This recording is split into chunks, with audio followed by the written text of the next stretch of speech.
from Dominican Republic and I'm a lawyer. I was very passionate about learning how I could use technology to apply into government to make it more efficient, more transparent, and see how we could accelerate impact in the world, basically because governments worldwide are this big machinery that can implement policies to a large amount of people.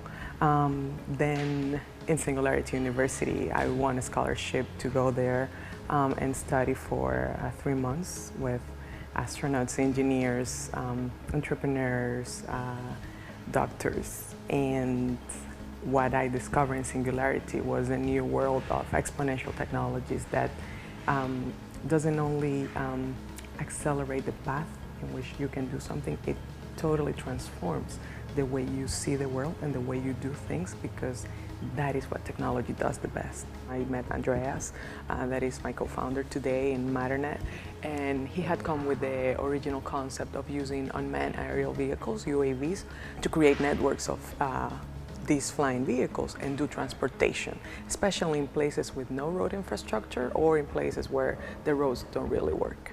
It related to me especially because I saw the potential to leapfrog all the decision making that has to be done traditionally by government. So when you put in comparison these two processes, going to Congress, passing a law saying, okay, we're going to invest $15 million into building this road, it is a political decision. It is not connected to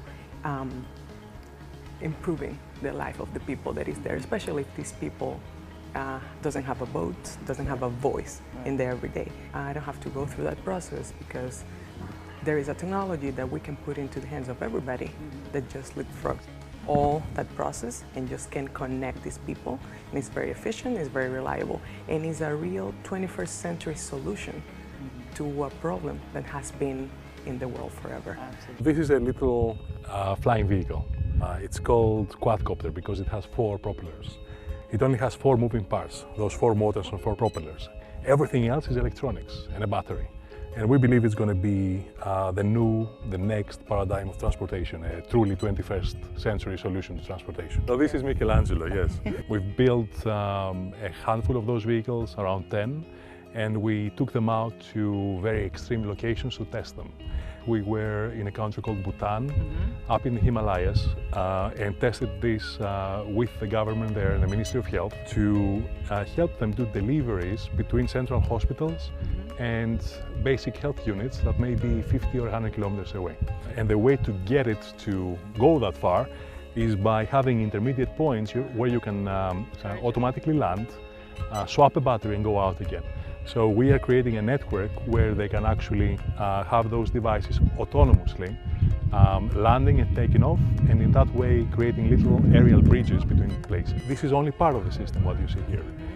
The vehicle has a small computer that is connected to the internet, and we have developed a cloud system that is giving instructions to the vehicle on what it should be doing, where it should be taken off from, when it should be taken off, and what is the route it should be taking in order to go to another location.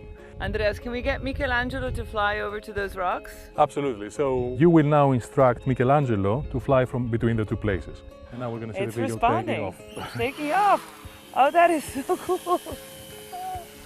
The cost of energy carrying a payload of maybe 1 kilogram over a distance of about 20 kilometers is spectacular. It's only close to 2 cents. This was your first flight completed. Awesome.